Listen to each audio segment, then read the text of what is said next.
So guys, this is Arkneil Gaming, and in this video I just want to warn everybody not to recharge yet because there's a bug with the recharge event task.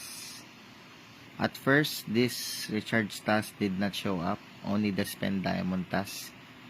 But the good thing is I tried to spend 500 diamonds, and the spend 500 diamonds tokens I was able to claim this navigation compass for the draws and also this login.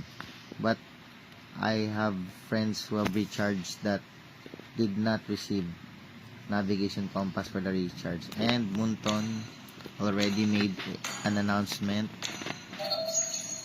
that they will be compensating people